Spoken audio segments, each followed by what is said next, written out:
শিল্প শহর হলদিয়ার এই যে ছবিটা গত কয়েকদিন ধরেই কিন্তু রয়েছে। আবহাওয়া দপ্তরের সতর্কতা আগেই ছিল, তারপর সারা রাত টানা বৃষ্টি, যার ফলে জলমগ্ন হয়ে পড়ল আসানসোলের একাধিক এলাকা। সব জায়গা हम लोग जाएंगे और एक एक लोगों को लेके आएंगे। পেছন দিকে ডুলুং নদী রয়েছে। এই ডুলুং নদীর যে ভয়াবহ রূপ, জলস্তর সকাল থেকে আরো বাড়ছে। আমাদের স্টিল হসপিটালে যোগাযোগ বিচ্ছিন্ন। জল যন্ত্রণার থেকে মুক্তি চাইছেন হলদিয়ার মানুষজন, চাইছেন নিকাশি ব্যবস্থার উন্নতি। যাদের বাড়ির মধ্যে এক ছাতি জল, তারা কেউ নেই, এখানে বাড়িতে নেই, সব গিয়ে ত্রাণ শিবিরে গিয়ে আছে।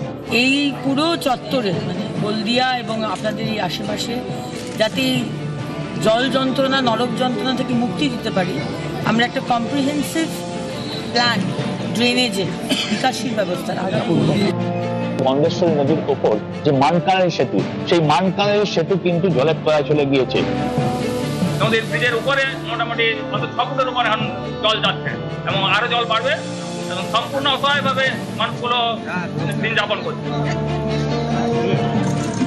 এইভাবেই দেখতে পাচ্ছেন যে রাস্তার যে জল, সেই জলের মধ্যেই এতগুলো পরিবার তারা তাদের দিন যাপন করছেন। আমি দরজা খুলতে পারি না, জলের ঝোঁকের জন্য, সাপের জন্য অসুবিধা, খুব অসুবিধা, প্রচন্ড অসুবিধা।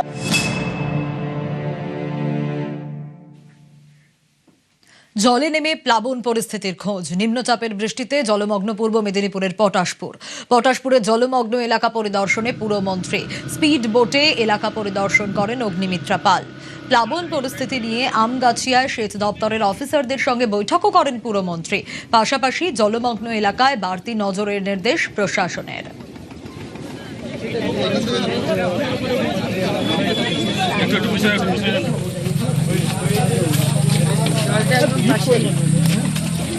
আজকে ভগবানপুর, চণ্ডীপুর, পটাশপুর সব দেখছি।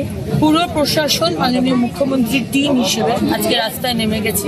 পাশেই একটা ক্যানালের পরই হচ্ছে ওই নদীটা, প্রায় সময় এখানে জল ঢুকে যায়, কিন্তু এখানে আমরা এবারে প্রস্তুত। পুরো বালি দিয়ে আপনারা নিজেরাও দেখলেন পুরো এম্বাঙ্কমেন্ট তৈরি করা হয়েছে। এত সহজে আমরা হারবো না, আমি এখন থেকেই বলে দিচ্ছি। যদি সেটা ইলিগাল হয়, যারা ইটভাটা করেছেন আপনারা সরিয়ে নিন, আমাকে বুলডোজার নিয়ে গিয়ে সরাতে হবে। মুখ্যমন্ত্রী বলে দিয়েছেন 2 কোটি মুখ্যমন্ত্রী ডিজাস্টার ম্যানেজমেন্ট থেকে কালকে ইমিডিয়েটলি দিয়ে দিয়েছে। আমরা রিপোর্ট পাঠাচ্ছি মাননীয় মুখ্যমন্ত্রীকে, পুরো চত্বরের মানে হলদিয়া এবং আপনাদের এই আশেপাশে যাতে জল যন্ত্রণা, নরক যন্ত্রণা থেকে মুক্তি দিতে পারি, আমরা একটা কম্প্রিহেন্সিভ প্ল্যান, ড্রেনেজের নিকাশির ব্যবস্থা আমরা করব। আমি এই মুহূর্তে রয়েছি পূর্ব মেদিনীপুর জেলার পটাশপুর থানার যে বাগুই খাল, সেই বাগুই খালের যে এলাকাগুলি প্লাবিত হয়েছে। সকাল থেকে কিন্তু এসছেন মন্ত্রী অগ্নিমিত্রা পাল। তিনি কিন্তু যে সমস্ত পটাশপুর 1 নম্বর ব্লকের বিস্তীর্ণ এলাকাগুলি প্লাবিত হয়েছে, সেই সমস্ত প্লাবিত এলাকাগুলি কিন্তু তিনি পরিদর্শন করলেন।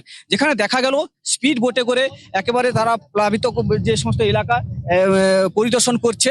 আমি ক্যামেরা পার্সনকে দেখাতে বলবো, একেবারে স্পিড বোট করে দেখানো যাচ্ছে যেখানে এলাকাগুলি পটাশপুর 1 নম্বর ব্লকের হরিগেড়িয়া এবং অমরপুর, সুকেশ্বর, সে সমস্ত এলাকাগুলি কিন্তু পরিদর্শন করলেন এবং যারা রেস্কিউ সেন্টারে রয়েছে তাদেরকে খাদ্য সামগ্রী তুলে দেওয়া হলো এবং তাদের কাছে পাশে থাকার আশ্বাস দিলেন। সরকার সবকিছু দিক দিয়ে তাদের লক্ষ্য নজর বা রাখবেন বলে এমনটাই কিন্তু আশ্বাস দিলেন। পটাশপুর এলাকায় এখনো কিন্তু যেখানে উদ্বিগ্ন হয়ে রয়ে আছে তারা, যেখানে কালো মেঘ এখনো কিন্তু আকাশের মুখভার হয়ে রয়েছে।